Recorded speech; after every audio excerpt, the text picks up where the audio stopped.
Welcome in, everybody. Today we're going to be taking a deep dive into, a pretty disturbing case. It's the case of Greeshma and Sharon. Oh, yes. This one's been all over the headlines. Yeah, it's a story that that captivated pretty much everybody in India and actually across the world. Yeah, internationally. Yeah, and you guys have sent in a ton of articles about it, court documents, all focusing on this murder case. Yeah. So let's try to unravel it together. What do you say? Absolutely. Okay, so I guess our mission here is to understand not just what happened, but why this case in particular has resonated so deeply with people. Yeah, it's really captured a lot of attention. It really has. So what was it for you when you first looked at this case? What stood out to you? What really got me was this victim's eerie premonition. Sharon, Greeshma's boyfriend, he suspected something was off. Oh, wow. And he actually filmed himself drinking the herbal concoction that she had made for him. Oh, my gosh. And sadly, that video became a key piece of evidence in the case.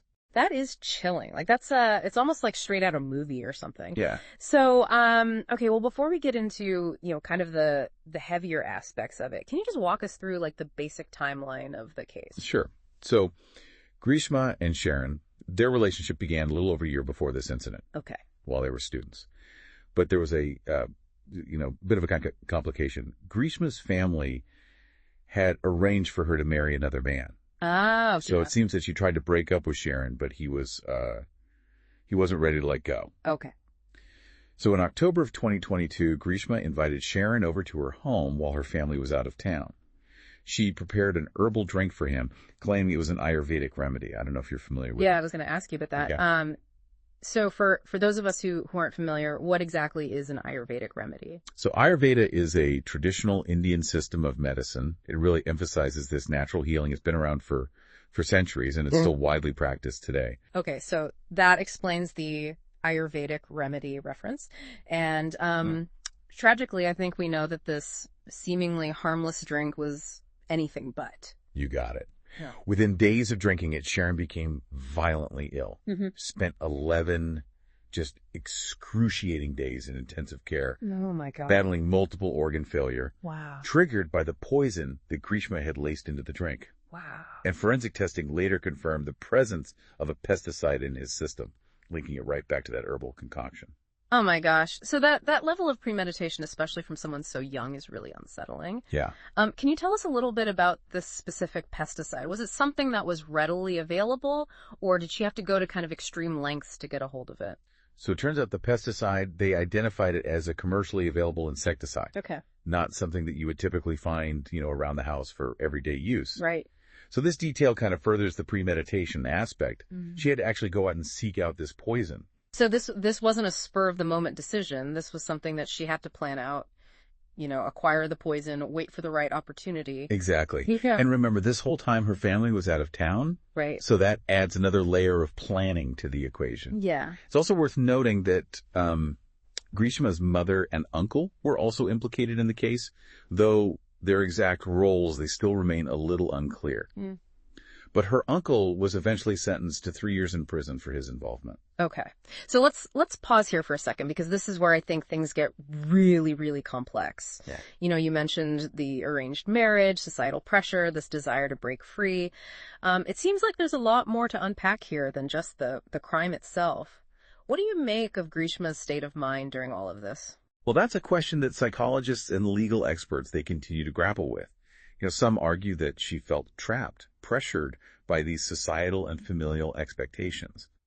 Just imagine being a young woman in a culture where arranged marriages are still prevalent, feeling torn between fulfilling those obligations and then pursuing your own happiness. Right. It's so easy to get caught up in the legal aspects, but understanding that cultural context and the psychological pressures at play, it really adds a whole new dimension to this case. Exactly. And this is precisely why this case has garnered so much attention.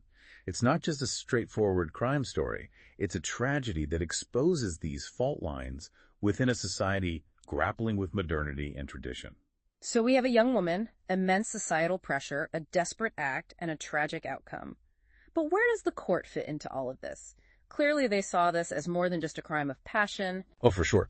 The court, they took a very firm stance, highlighting the calculated nature of the crime and the severity of Greeshma's actions. There's a There's a quote from the judge's statement that I think really encapsulates their perspective. Okay, lay it on me. The judge stated that Greeshma meticulously planned this murder, choosing a method she believed would be difficult to detect. Wow. This statement underscores the court's view that this was not an impulsive act. It was carefully orchestrated. That's something they couldn't overlook. And that's what led to her receiving the death penalty, a sentence that's incredibly rare, especially for someone her age. Yeah. And this is where the ethical debate comes in, right? We're dealing with a life taken, but also a young life facing potentially the ultimate punishment. Yeah, you've hit a key point. This case raises so many ethical questions about capital punishment, especially when it's applied to someone as young as Greeshma. You know, is the death penalty ever justified? Does age play a role in determining culpability?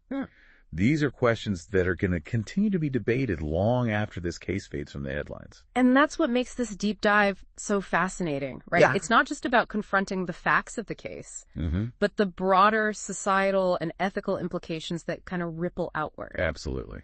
But before we get too deep into those waters, let's shift our focus back to Greeshma's defense.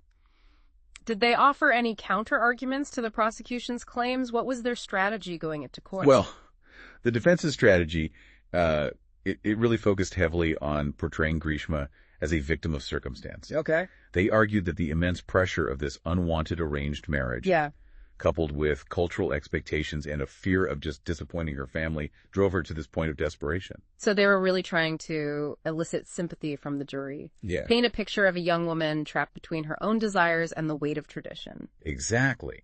They highlighted the fact that forced marriages, while illegal, are still a harsh reality for many young women in certain communities. Yeah. They even presented psychological evaluations suggesting that Greeshma may have been suffering from acute stress and anxiety leading up to the incident. So they were essentially arguing that her actions, while undeniably horrific, were the result of, this complex interplay of social and psychological factors, not simply cold-blooded malice. Yeah, that's a fair assessment. Yeah. The defense also tried to raise questions about Sharon's behavior. Oh, okay. Hinting at potential abuse or manipulation on his part. Interesting. However, the court found those claims unsubstantiated due to a lack of evidence. It seems like they were trying to shift some of the blame. But without concrete evidence to back it up, that strategy was likely to backfire, and considering the gravity of the crime, the court wasn't easily swayed by emotional pleas. Right. Remember, the judge was particularly struck by Sharon's final days. Quoting his medical reports, which stated, Sharon fought for his life for 11 days without even consuming a drop of water. Oh, wow. She emphasized the immense physical and emotional suffering he endured, knowing that the woman he loved had betrayed him in such a calculated manner.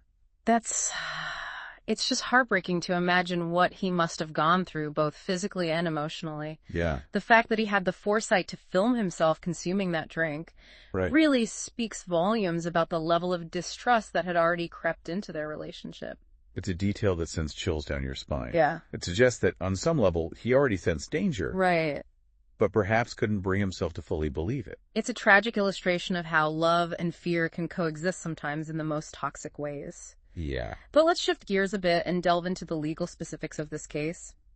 The death penalty is a rare sentence in India.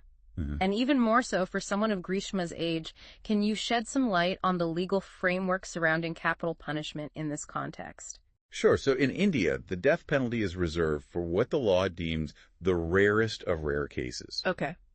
The criteria are incredibly strict, often involving brutal murders with extreme premeditation or crimes against the state. So it's not a sentence that's handed down lightly. No. The court clearly saw something exceptionally disturbing in Greeshma's case that met this rarest of rare threshold. Exactly.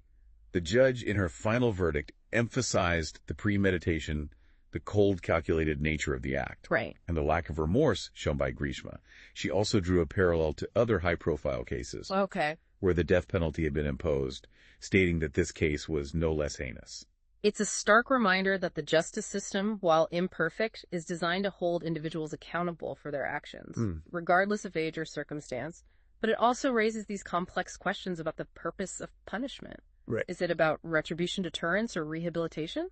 You've hit on a fundamental debate that has raged for centuries within legal and philosophical circles.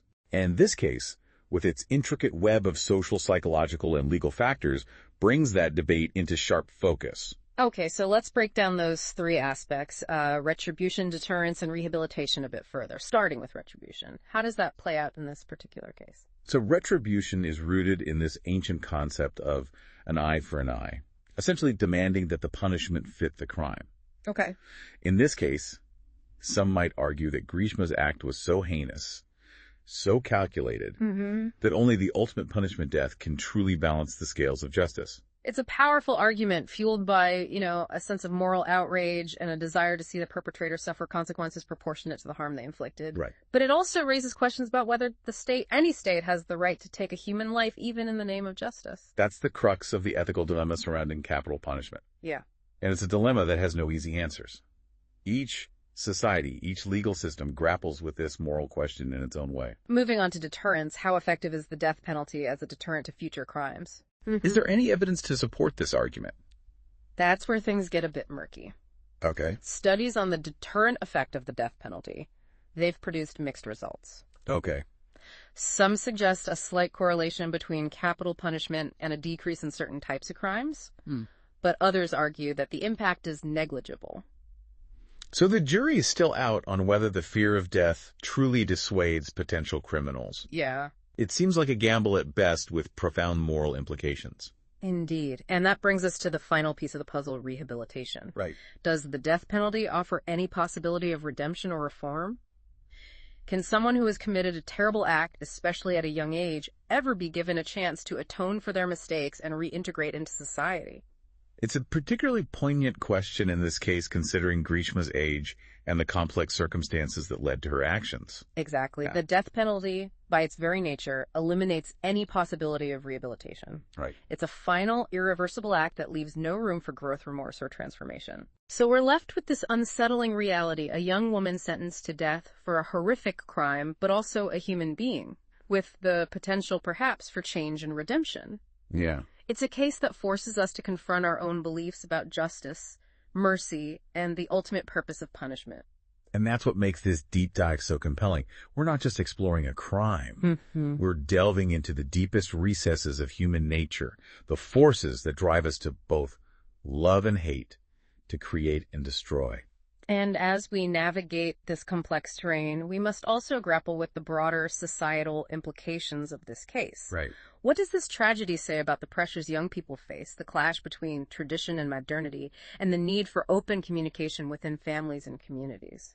Those are precisely the questions we'll be exploring in our next and final segment. Okay. We'll examine the cultural context surrounding arranged marriages, the psychological toll of societal expectations, and the potential for preventing similar tragedies in the future.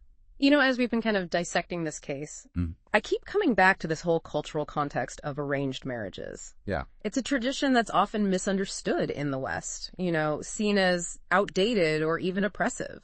It's important to approach this topic with sensitivity and nuance. Yeah. Arranged marriages, while less common now, Right. still hold significant cultural weight in many parts of India. They're not simply about forcing two strangers together. Right. They're often seen as a way to strengthen family ties, ensure social stability, and preserve cultural values. So it's not just about romantic love. Right. It's about a broader sense of duty, family obligation, and social harmony.